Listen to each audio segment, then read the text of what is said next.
Masa liburan panjang banyak dimanfaatkan oleh warga untuk berkunjung ke objek-objek wisata bersama keluarga. Selain untuk menikmati suasana di tempat wisata, biasanya perantau atau wisatawan selalu berburu oleh-oleh khas daerah. Biasanya yang menjadi buruan adalah makan makanan khas yang mungkin jarang ditemui. Selain makanan, perantau dan wisatawan juga memburu aneka souvenir, salah satunya kaos atau t-shirt dengan aneka tulisan unik berbahasa Minang.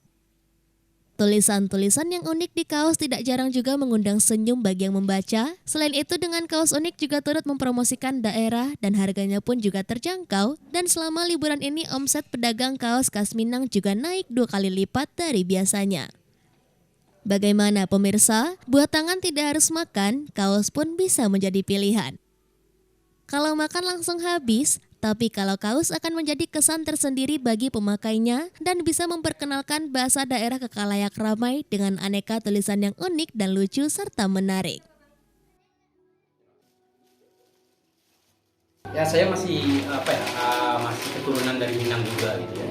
Jadi karena pulang kampung makanya kita cari oleh-oleh yang ada nuansa-nuansa Minang gitu. Seperti baju ini tuh tulisan-tulisannya Minang banget gitu. Kata-kata Minang yang Minang lah gitu.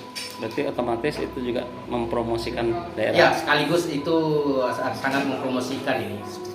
Alhamdulillah ada kenaikan sih. Kebanyakan itu ya dari para perantau.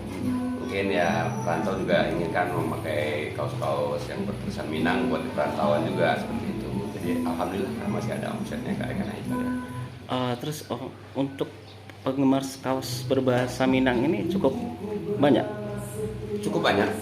Kebanyakan itu dari selain tadi perantau ya ada juga kalau di Istana Bahasa Bogor ini ada juga yang dari wisatawan seperti Malaysia. Kemarin juga ada yang sengaja beli dari wisatawan Malaysia datang ke sini. Dari Kabupaten Tanah Datar, Sumatera Barat, Agung Sulistyo, iNews melaporkan.